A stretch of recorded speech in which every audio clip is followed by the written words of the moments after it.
here, so the session will be recorded.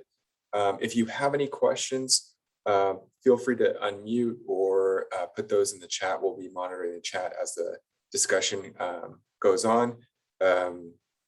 So, all right, let me get started. My colleague here today, Felicia, is currently a contract officer for the University of Central Florida Research Foundation. She has a master's in business administration along with a certificate in research administration and has been working in the field of research administration since 2011. She has experience in both departmental and central offices in various areas of research administration, such as proposals, contracts negotiation, and post-award management.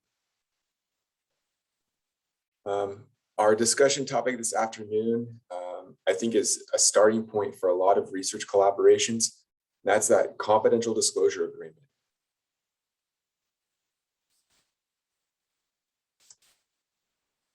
So what is a confidential disclosure agreement? There's a couple different names that these agreements go by. They can be referred to as CDAs or non-disclosure agreements, NDAs. Essentially, it's a contract that ensures certain information that is disclosed in discussions or in written communication is kept confidential, is only used for the limited purposes of the defined terms. So the confidential, the CDA is going to allow you to protect your institution's confidential information and also allow you to utilize an external party's confidential information.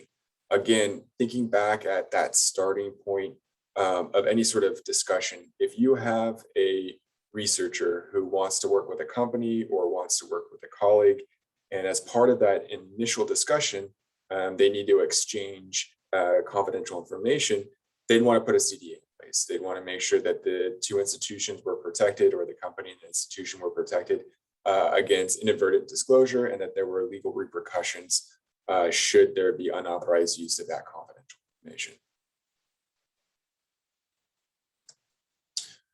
Again, a CDA provides a legal framework. So it protects confidential information from disclosure and are critical to the research enterprise here at UCF as they protect our researchers' confidential information. So we want to make sure that the valuable information that our researchers are generating, the valuable and proprietary results that our researchers are developing can be protected as much as they are needed. It provides also a mechanism for us to access a third party's confidential information. So when we want to work with a third party and they need to share information with us, it allows them to do so and know that we are going to keep that information confidential. So first question to the group, are CDAs something that is a starting point at your institution for your research projects? And how frequently are you negotiating and working on CDAs at your institution?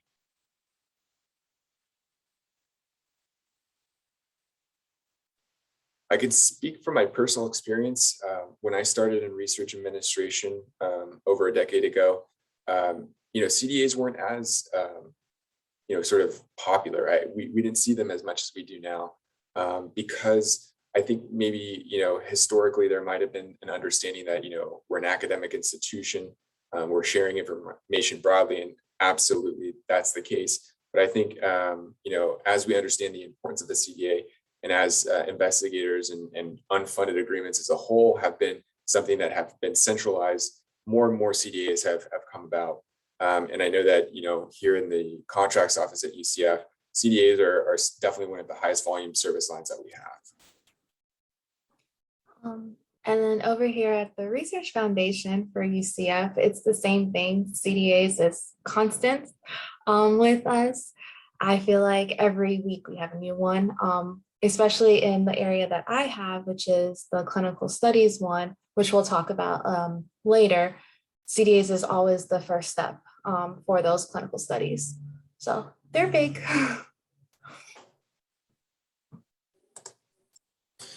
So what are some of the key elements of a CDA? The parties. Obviously, with any contract, you're going to have the parties to the agreement. So it's going to be your institution and the other party. You're also going to have confidential information. So what is the confidential information? It needs to be clearly defined. We'll get into some of the challenges in negotiating confidential CDAs further along in the discussion. But confidential information, I would say the definition of what it is one of the critical pieces of a CDA, knowing what sort of marking requirements there are. If it's verbally disclosed, is there anything required that they need to reduce it to writing after that discussion and mark it as such?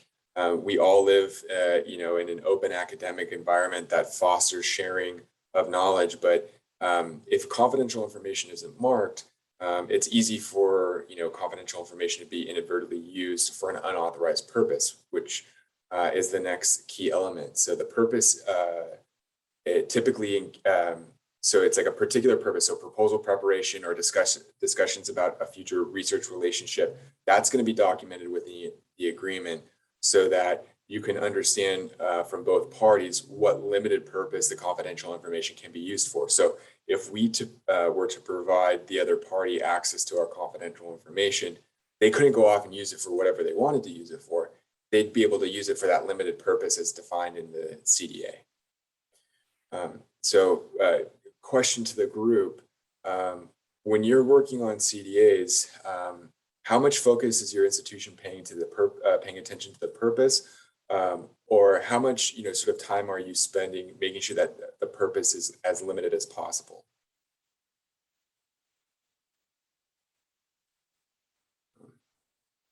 So I've been at multiple institutions in my career, and I've had a couple of different approaches here at UCF. We really push for a limited purpose, making sure that it's specific to what we need to do with this particular party, immediately. I've worked at previous institutions that had a different position where they were looking at a broader scope. So how can they create this CDA that could be utilized for multiple purposes to mitigate some of the need for multiple CDAs with an entity?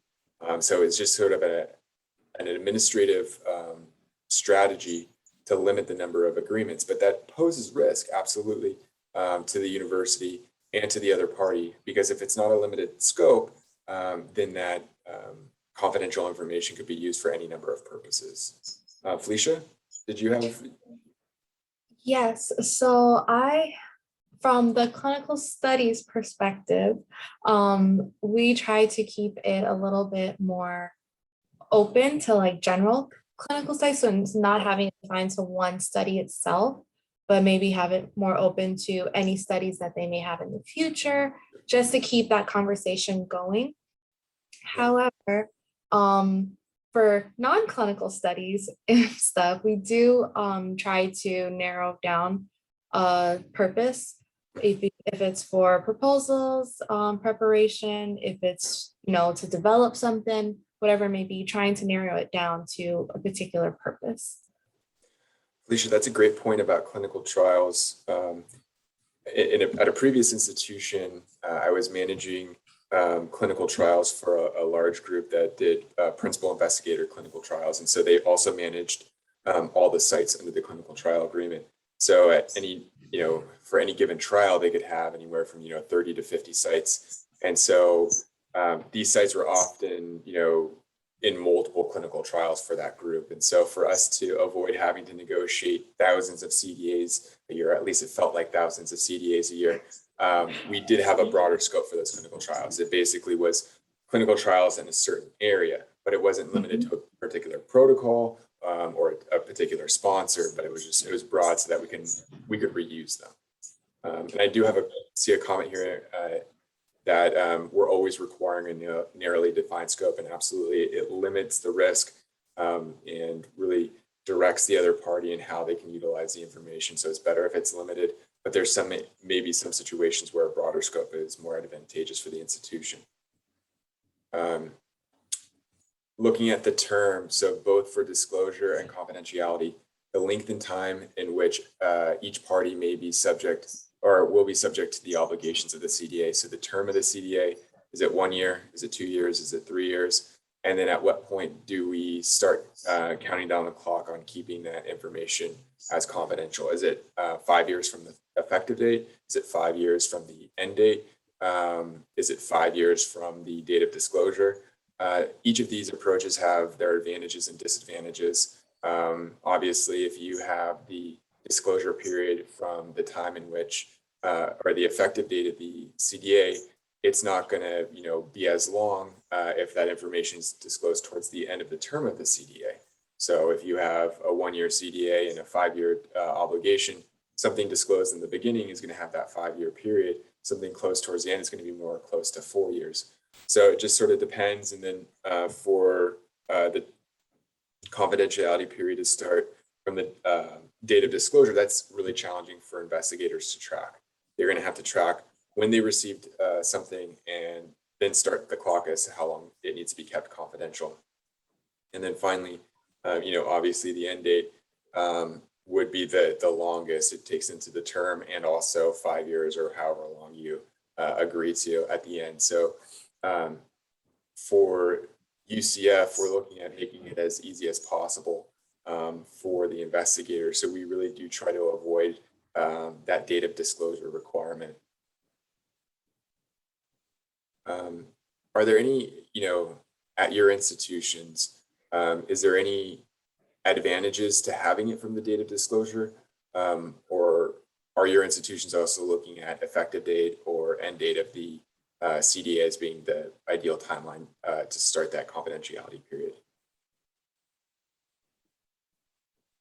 Well, I know for the Research Foundation, we also prefer to do from the effective date of the agreement rather than the date of disclosure. Again, it helps the administrative burden that's put on the PI. Like, we don't want to put that onto them. So we try to do as effective date as well. As we discussed, marking requirements. So when you're defining confidential information, is that confidential information going to be marked as such for it to be required to, for it to be designated as confidential information? Or is the sponsor going to, or the other party going to require you to treat everything as confidential information? So essentially anything you receive from them would be treated as confidential information without any obligation to mark it. There's also a middle ground where, the parties will endeavor to mark the information as confidential. But if a reasonable person could understand that the information based on the context of the disclosure would, understand that it's confidential, it would be treated as such. So it's like everyone will try to mark it as confidential information, but if a reasonable person in the field could understand that that information was confidential, then it also will be considered. That's a sort of a compromise from going to the complete opposite side, that anything provided to us would be treated as confidential. And again, because our laboratories, are open to students, and for the most part, we're looking at sharing information, having something marked as confidential is a way to mitigate risk of it being inadvertently disclosed. So, in my experience negotiating CDAs, it really depends on the other party. And the argument usually I see in return to having a request that everything be marked is that it's too administratively burdensome for them to mark everything as confidential, and we should just understand that everything we receive from them is confidential. But again, it just provides it's a lack of clarity for the receiving party. And we're also in the same boat. If we agree that something needs to be marked as confidential, we're obligated to do the same thing. We have a comment here in the chat. I could see disclosure being good if you're the only entity disclosing, and you know that if you share something towards the end of the term, it will have full period of confidentiality. I think if you are the disclosure and you're not receiving any information, you're probably going to be more protective of that confidential information. Whereas if it's a mutual, where you're sharing and receiving, you've got to negotiate it from both sides, where you don't want it to be too restrictive and too burdensome for receiving confidential information, but you want to make sure that your confidential information is also being protected. It's been my experience that mutual confidential disclosure agreements are actually easier to negotiate than a unilateral one where we're just receiving it. It depends. At least for our area, it depends, especially when it comes to the clinical trial stuff. If we're mainly getting the protocols, so that's why we need our CDAs. So we're receiving information, and sometimes a little bit easier. that way. Yeah. Because there are certain terms that we can be a little bit more lenient on in those cases. Yeah. And when you're negotiating those CDAs to receive a protocol or information about the trial, it seems like those CDAs are probably more templatized. Like they want to keep consistent terms with all of the sites. Is that an argument you see regularly? Yes, a lot of the reasoning for some of the edits have been, we want to keep it consistent. And that's great. It's just sometimes we just have to make sure that all of the higher risk are minimized in that. So we can keep it consistent. We just have to, it just depends on what areas Okay. and keep consistent. A lot of times it is the markings for us. They want to, again, not have to mark everything as confidential, but have the reasonable person determine that it is confidential type of thing. But for the most part, it's pretty the same. And so next key element of a CDA is protection of information. So term specific to dissemination restrictions, and really getting into the what we can and can't do, how it can be disseminated, really depending on the type of information, depending on your institution, you could spend a lot of time here in the negotiation. One area, though, that I do see come up as a public institution is that next key element is the exclusions from confidential information. So terms pertaining to permitted use of confidential information. So these are those exclusions that you would have standard in a CDA about what would sort of pull this confidential information from being confidential. And as a public institution, we're really concerned about our ability to disclose this confidential information if we're legally required to do so. And that's an area that we spend a lot of time, in my experience, educating the other party of what we need to be doing as a public institution. And as you know, if any of the institutions here are also public, do you find yourself spending a lot of time educating other parties about responsibilities in terms of legal disclosures?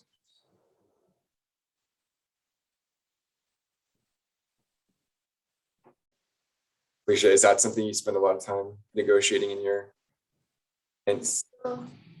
And we also, because we are tied, we're a direct support organization to the university, we also have the same requirements that we try to get in. So we do have to tell them about the Florida laws and public records requests and all that. So we do have to educate them to a certain extent about it. Hasn't been my biggest hitter, I'll say that though. But there are a few occasions.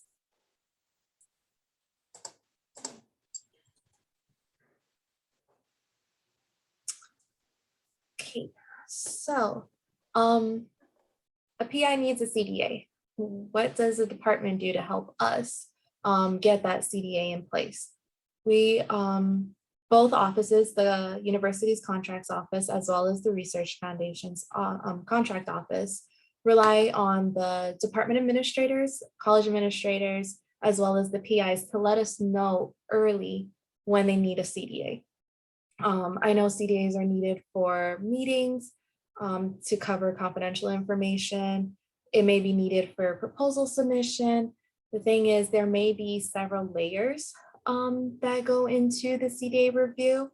For example, if the entity that we're trying to put a CDA in place with is a foreign entity, for us, we have to loop in our export control office for it. So that's another layer of review that we need. So the earlier that we get the notification that the PI needs a CDA, the better, so that way we can get that in place. If the PI does exchange confidential information before the CDA is in place, it does put both institutions in risk. So for Research Foundation, it'll put us in risk, as well as the university, from Jeff's point, at risk. So really the CDA is to protect the information, the PI's information, the institution's information. It's just, and also the other party, if they are disclosing information to us. So it does help both areas, both parties in it. We also, we have a unique system that we use that notifies the departments, the PIs, when a CDA is coming to the end of their term. This ensures that, hopefully ensure that they'll reach out to us to get an extension if needed. The reason for that, you don't want discussions to happen between the PIs and lo and behold, there's no agreement in place. That information between both parties won't be protected by anything. So really getting those agreements extended in advance is a really big deal to make sure that both parties are protected, their information is protected and everything. Like I said, our system that we use, the Huron Research Suite, does send notices to the PIs, to the college administrators and research department administrators of when the agreements are ending. They send out a 90 days reminder, a 60 days reminder, and as well as a 30-day reminder of your agreements. Whenever that happened, I've seen it. The PIs reach out and it's like, hey, I don't need an extension on this. It can expire. That's fine. Or they'll reach out and they'll say, hey, can you extend this for one more year? And we'll do our part to reach out to the other party and get an extension in place, or a new agreement if an extension isn't possible on the existing one. I think that's a huge advantage to the approach that we have here to manage CDAs. I think, an automated notification,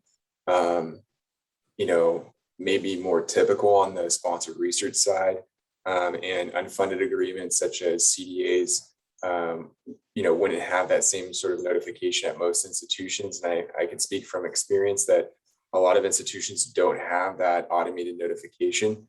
And it can create a lot of stress if an investigator, anticipates a meeting and they were thinking that their CDA was active, but they show up to the meeting and the CDA isn't active, or they've disclosed information thinking that they were covered, but in fact there was a lapse and it came only to our attention after the fact. So we're trying to clean it up. It really is nice to have these notifications go out and put the PI on notice and the department on notice when these need to be extended. And so it is, we rely heavily on the department research administrators to take action on those notifications should it be, needed to get extended, because it's easy to extend a CDA. It's a simple modification. Cleaning it up after the fact and trying to identify if anything was disclosed without having an active CDA in place, that takes a lot more effort. So we really rely on our partners in the departments. We also rely on the PIs to make us aware when we need to change something in the CDA. I actually have an interesting story. I have been around where we didn't have the automated system, and we individually had to email the PIs and the departments whenever each agreement was ending, ask for their extensions and stuff like that. So having it automated takes that step for us. We can spend more time negotiating the CDAs and extending the CDAs out. So it's been great. And if anyone attended the unfunded agreement session that we had the other day, treating unfunded agreements such as CDAs in the same way that you treat sponsored research agreements has a lot of advantages. You can leverage the automation that you have for other agreement types and utilize these sort of functions that minimize the amount of administrative burden that goes into it. And I think that's a lot of due diligence to mainly go through and send emails and requests for, extensions. I was at an institution, there was no notification, no way really for them to understand whether something was active other than to manually track it on their side. And so it wasn't an uncommon thing for us to receive a frantic email saying, we need to get this extended, immediately, or, how is this lapsed, for 6 months? I didn't even know about it. So it really required the diligence on the side of the PI, and the process that we have here at UCF removes that. No one needs to track it. The system is tracking it, and they're going to be notified once we get towards the end date, and leave us plenty of time to extend it. I mean, 90, 60, even 30 days is a lot of time to just get a quick extension amendment in place with another party.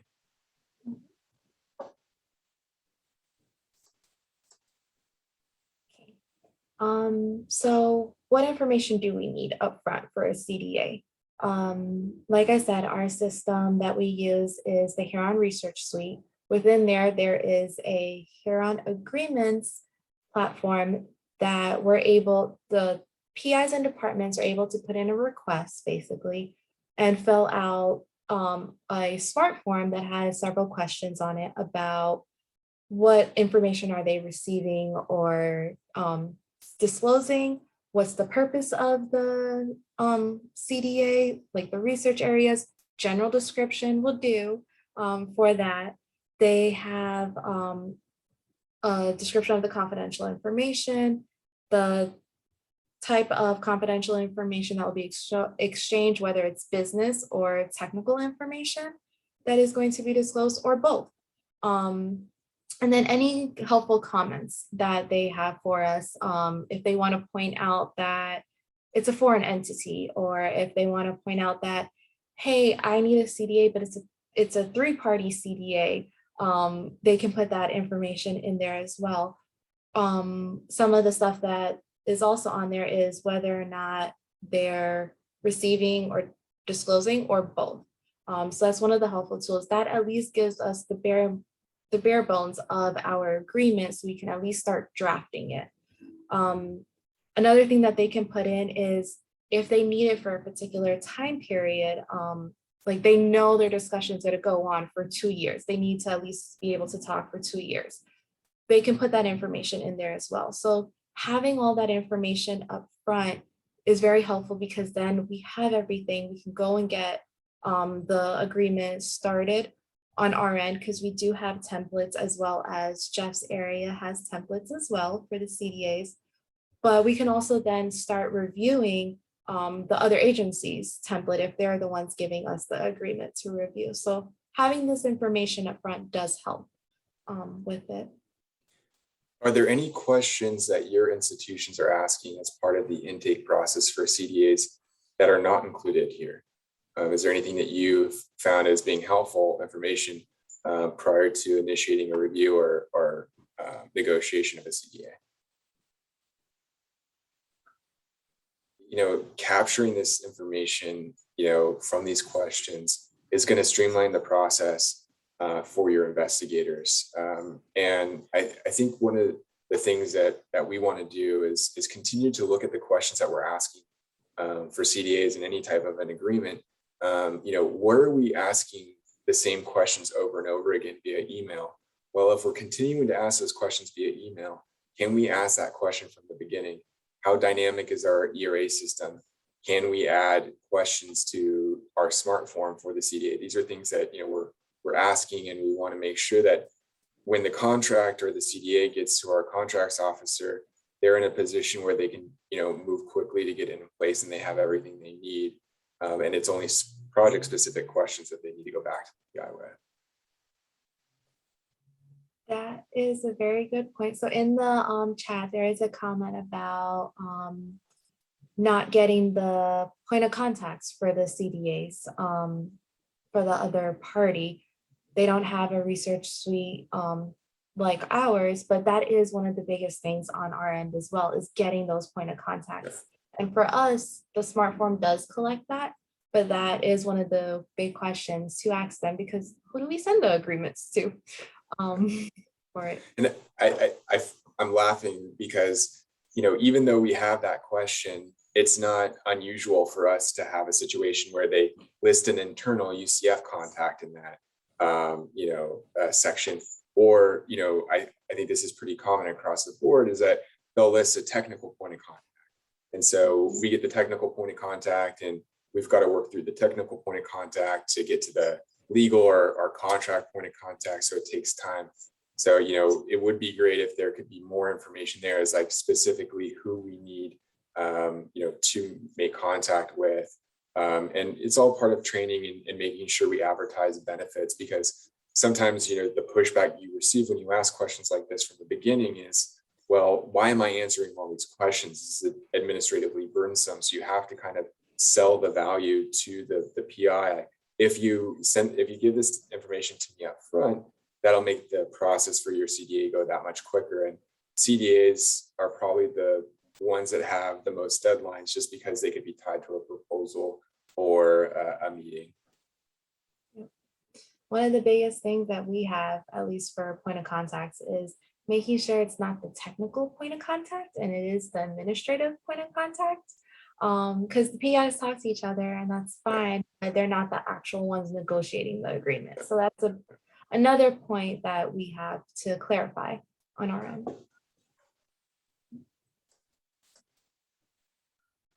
All right, compliance concerns for CDAs. Compliance with CDAs, and it's sort of, well, a CDA is an opportunity to have a conversation or share some proprietary information. What sort of compliance concerns could come into play? When you think compliance, you may think the Institutional Review Board or IACUC, but with a CDA, you're exchanging information that is confidential, that may pull you out of the fundamental research exemption, and export controls may come into play. So really, you're looking at what sort of technical business information is being shared. Is there any software that's being shared as part of the CDA? Are there tangible items? At a previous institution, we had a really clear policy that, tangible materials and software could not be exchanged under a CDA, that in fact, you needed to have a software license agreement, or if you were exchanging tangible materials, a material transfer agreement, and that a confidential information was truly supposed to be just that information. And so you need to understand the what, and based on the what and the other party, you can then work with your export control officer, if needed, to conduct a review, and to see if any sort of licenses or technical control plans may need to be put in place. One thing that we do in working with our Office of Export Control Compliance is that we ask these 3 questions of the other party when we're negotiating a CDA. And we developed this approach in collaboration with our export office, because we wanted to minimize the number of agreements that we were sending for export review. So previously, we had many more CDAs going to export for review, and then export was going back to the other party and asking these questions. Well, because we're going to be making contact with the other party, why can't we just incorporate these questions as part of our outreach to them? And then if we receive a positive response to any of these questions, we can then send it over to them. Now, there are a number of other criteria, what we refer to as indicators, that warrant export control review, outside of these questions, but these questions have been very effective in minimizing the number of CDAs we're sending over to export control for review, and in turn, expediting the review process. As everyone can understand, that the fewer number of agreements that an export control office has, the more bandwidth they have to focus on the agreements. So, we track how many agreements we're sending over. We track how long the export review takes. And when we shifted these questions over to the contracts office from the export office, we saw a really significant improvement in numbers of agreements that we're sending over there and turnaround times. And again, we developed a number of reference documents and guidance documents for our staff to ensure that this efficiency did not put the university at any more risk. And obviously, there's the understanding that in any case, no matter what these questions, how these questions are responded, we can always send something over to them if we, see anything that looks like a red flag. And these questions are not perfect. If you send these questions to the other party, they may have questions themselves. They may need to reach out to their export officer, but they have been beneficial and helpful for the collaboration between the export group here and the contracts officers. Now, question to the group: does your institutions, the contracts office and your export office work closely together on these NDAs? I know for us, we follow the same process as you. For your office, we do work, we ask the same questions and everything for it. We have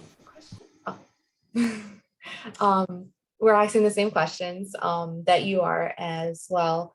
Another thing that we're using is visual compliance, especially with our foreign entities that we're trying to make an agreement with.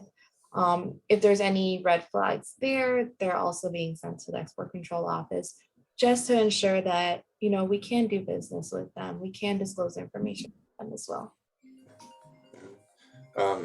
Visual compliance is an excellent tool, very intuitive, and allows a contracts officer to easily screen the other party they're working with, and be able to develop a, or pull a quick report that can be easily shared with the export office if there is a red flag. It also continues to track those entities and will notify you if anything changes to their screen. And you can track the review based on, sort of the agreement number that you add into the comment section in the visual compliance tool. Thanks for bringing up the visual compliance. It's a key piece for CDAs.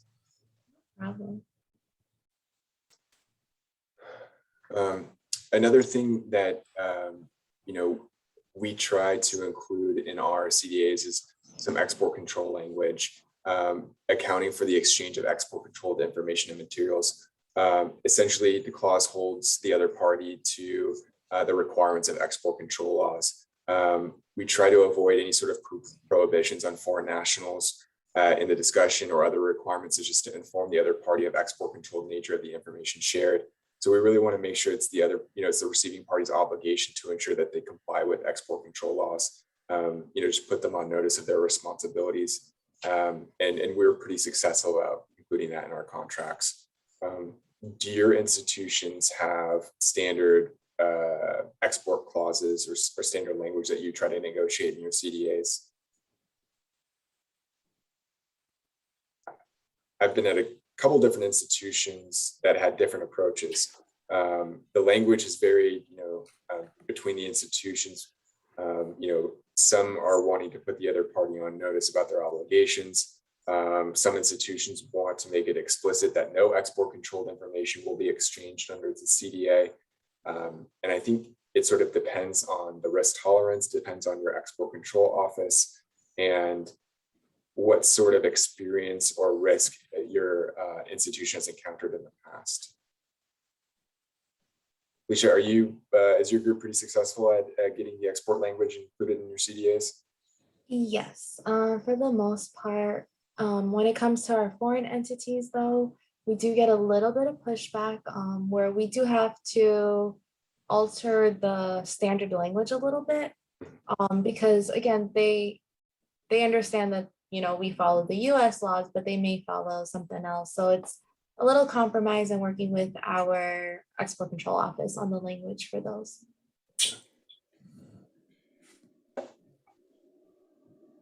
Again, please feel free to, put any comments in the chat or unmute, and happy to discuss any questions.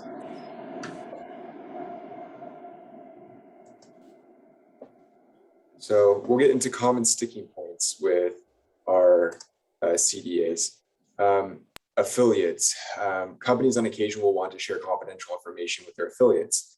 As the affiliate is not a party to the agreement, there's limited recourse against those affiliates. So when required, if our preferred position is obviously to remove affiliates from the CDA. However, we all know that we can't get our preferred positions in every situation. So when required, we may allow for disclosure to affiliates, provided that the other party of the agreement is liable for their affiliates' breach of the NDA terms and conditions. And Felicia, I understand that you have some experience working with affiliates in a contract. Yes, so we had where we did have to include affiliates in our CDA. What we did was we defined exactly what affiliates is, if it's 50%, however the affiliates is defined. But then also if they can provide a list of the affiliates that they have on there. Sometimes we get our way, sometimes we don't. But having that list will then ensure, okay, who exactly you may be exchanging the information with. And then also making sure that that language about any breach from your affiliates, that that other party is liable, like whoever we're contracting with will be liable for their affiliates breach of the CDA terms. We've talked about this, but really, again, I can't stress enough how beneficial it is to have all confidential information marked as such when you're at an academic institution. Just again, because keeping something confidential really isn't as part of our daily business as it may be for a company or an industry partner. Having something clearly labeled as confidential really helps prevent that inadvertent disclosure. It also makes it very clear when we receive a Public Record Act request what sort of information is considered confidential, and can help us review what's been requested and what we're actually legally required to disclose. It creates a lot more transparency and understanding when we're working with general counsel on what we may need to redact when we receive such a request. When information is disclosed in non-written form, so as part of a meeting, part of a phone call, having that confidential information, identified as such is also beneficial because again, it could be disclosed in a conversation, not quite understood as being confidential, but if the other party follows up, with some sort of summary, some sort of written documentation of what was disclosed as part of the call or the meeting that was confidential, it again provides clarity for the receiving party. It's interesting about the markings. For us, we had a situation where we had the markings within our agreement, got it all negotiated, the PIs having their discussions and everything. The PI disclosed something to the other party, didn't mark it as confidential though, even though they were supposed to. And then it became a thing of that party then wanted to disclose it to somebody else. It wasn't marked as confidential. So it comes into that, sticky situation of what do we do? So yes, you can have the markings term in your agreement, but just make sure your PIs do follow it and do understand that they do have to mark it if they are disclosing confidential information. I think that's a great example of how confidential information is an area where there may be risk for an institution. If researchers or students or staff who are not used to working with confidential information, receive confidential information, they don't receive the appropriate training, it poses risk for something problematic to come up. I've been in a couple of situations where a PI disclosed confidential information, not at this institution, but in my career, just because they weren't aware of exactly how to handle the confidential information. And we're really fortunate here. The General Counsel's Office, as part of a monthly newsletter that they put together, had an amazing FAQ on confidential disclosure agreements, and really just like a concise, quick FAQ on what should be paid attention to in a CDA. And even I know a number of staff in the contracts office still look back at that as a tool, something just as a quick reminder of what are important pieces to a CDA, what should everyone understand. It looks like we have a question in the chat. In the last slide, you had mentioned you don't use the provision that requires the other party to tell you later tell you if information is export controlled. Is that because upfront you want to know what type of information will be disclosed? So absolutely, Greg. And going back to our information, our questions here, this is intended to allow us to understand if we are going to be receiving export controlled information. We want to know from the beginning We want to work with our export office to ensure that we have the appropriate controls in place. So this is why we're asking these questions up front, so that we can capture this information up front, and also make sure that we have the appropriate numbers, like the export control classification number, so that we know what sort of technology or information we're receiving.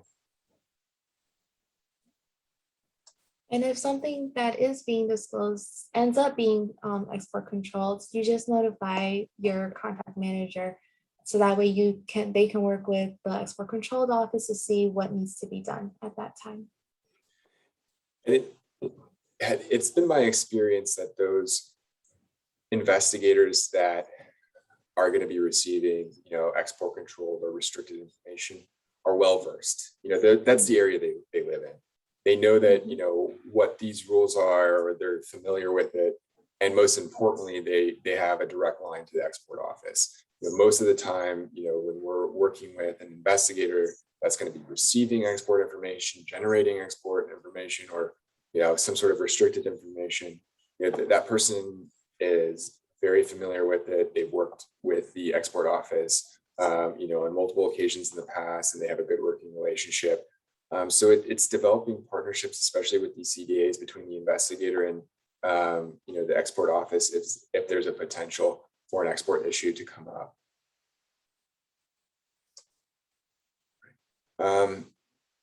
Getting into trade secrets, I think this is one of the areas where you're removing it from a CDA, and the company doesn't quite understand the why. You're like, well, the point of a CDA is to exchange protected information. So why would you be striking trade secrets from the CDA?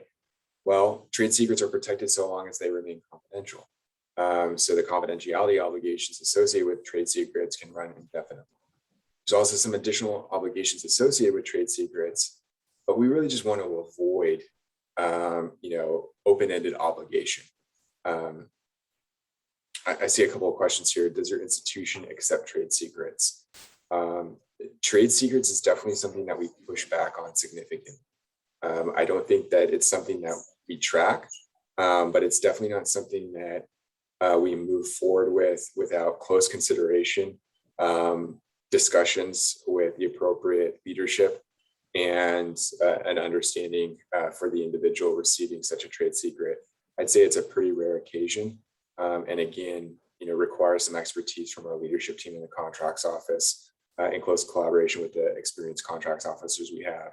It's a communicating with the individual at the university that's going to receive those trade secrets. In most situations, once we have a phone call, like if the other party's pushing heavily on, having trade secrets in there, are you really going to give us a trade secret? Is that really something you're anticipating doing? Because, 9 out of 10 times, or probably even more than that, they're going to go, well, we want to, be protected if we decide we want to in the future. Well, can we just address that in the future? If you decide that you want to share a trade secret with us, we can always go back to the agreement and amend it. And that argument works really well. They understand that, we're a different type of entity. And, if it does come up, I'm actually working through this issue with a sponsor research agreement, but through the confidentiality terms in the sponsor research agreement, where, the sponsor says, well, we don't anticipate it right now, but it could come up in the future. And it's like, well, if it comes up in the future, let's identify it at that time. We'll amend the agreement, put the appropriate terms in place. But, let's kick the can down the road and not spend any more time negotiating this issue, because we don't have any plans for it right now. So again, it's not something that we ever really want to do. Obviously, in any question with research administration, it depends. And so it's just a matter of managing the situation if it really calls for it, but we do question quite a bit. Yeah, and I know for us, we also do push back on the trade secrets as well, because again, they do have their own obligations, they have their own requirements, and the trade secrets, you have to keep them secret for pretty much indefinitely. So for us, I do remember one where I did have to keep trade secrets in there. However, we made it in the agreement that they don't anticipate, disclosing any trade secrets. And if they do, they need to notify us first that they're potentially, going to exchange trade secrets with us. And then at that time, we can determine whether or not we want to know about that trade secret. So that's another way to compromise if you're absolute no, we want trade secrets in there. That was one situation where we did do that. And again, that's, running it through the managers, running it through, running it up the chain, basically, to see if that is a risk that you like to take, as well as your PIs, making sure that they're informed of it to not accept trade secrets for that.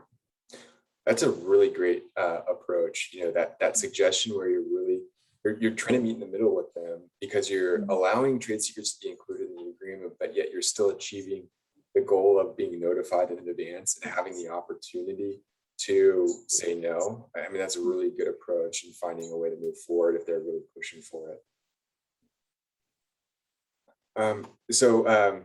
Public records, depending on your institution, you may be required to preserve and disclose public records. While there may be exemptions for disclosure for confidential information, there may not be an exception from preserving such records in accordance with the prescribed retention schedule.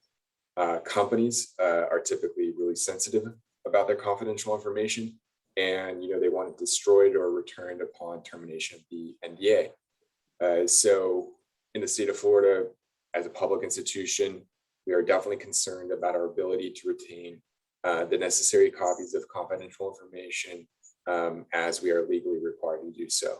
So we're trying to negotiate to retain a copy of the confidential information for legal purposes, and to allow us to use or disclose that confidential information as needed to comply with the law.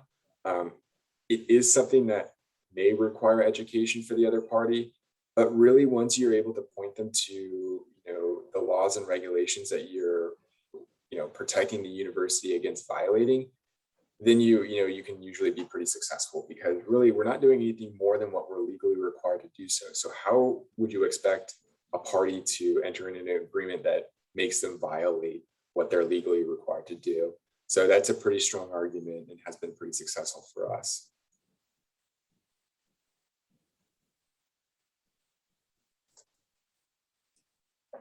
Now, as I mentioned, I am part of the University of Central Florida Research Foundation.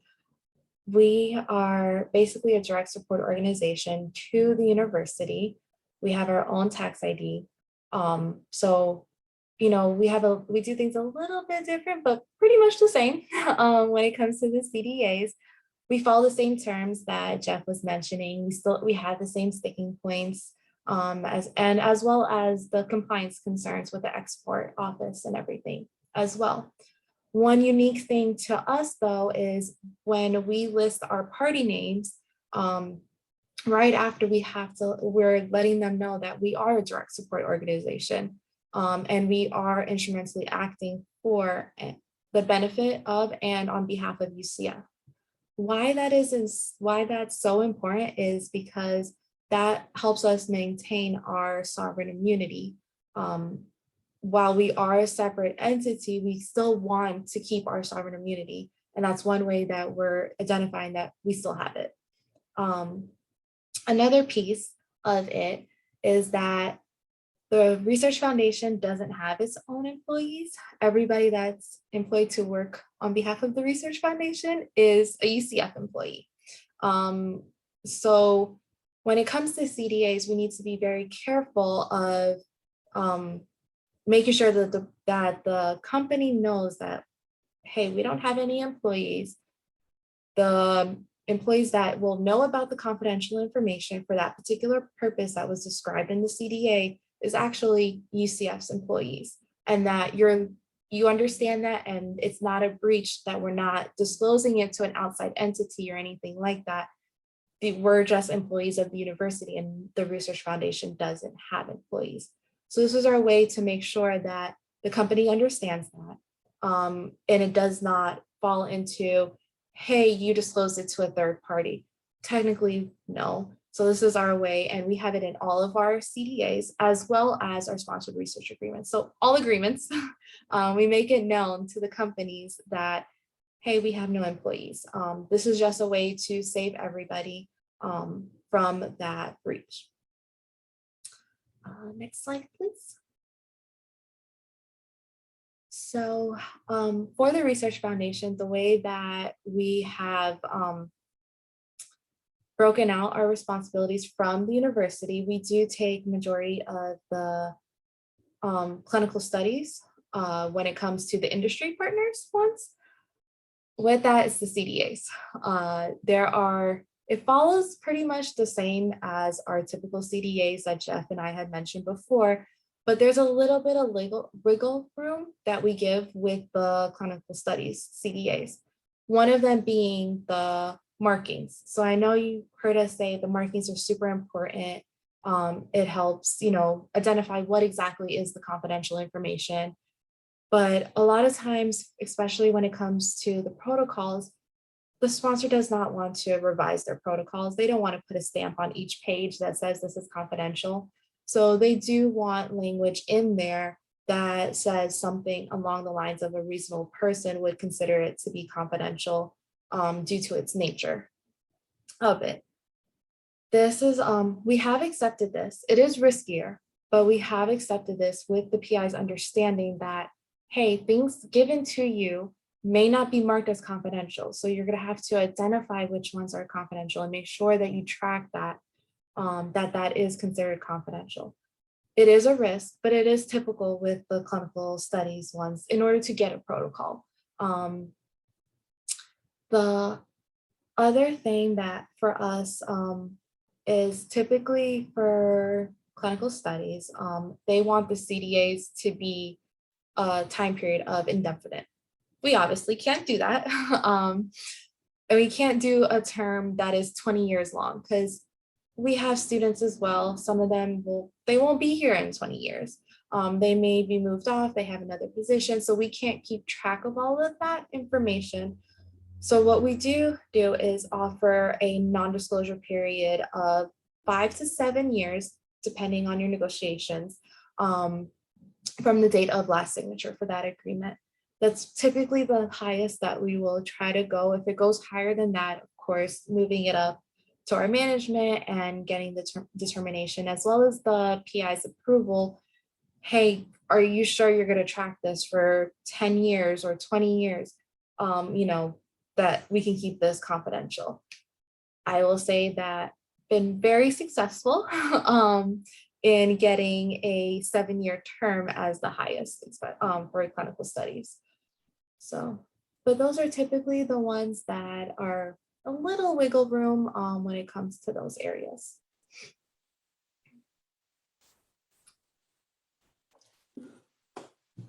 Well, we've come to the end of our slides here, but we do have a couple of minutes left. Are there any final questions or comments? We also want to thank our colleagues Amanda and Joel. They collaborated with us to put together the content for this discussion for a presentation that we had here at UCF. So we appreciate them allowing us to utilize this content for this discussion. If you have any questions, feel free to reach out to us. Our contact information is included here, and the slides and recordings will be shared after the conference. I don't see any questions in the chat, so I think we're good. Thank you. All right. Thank you, everyone. Have a great day. Thank you, Felicia. No problem.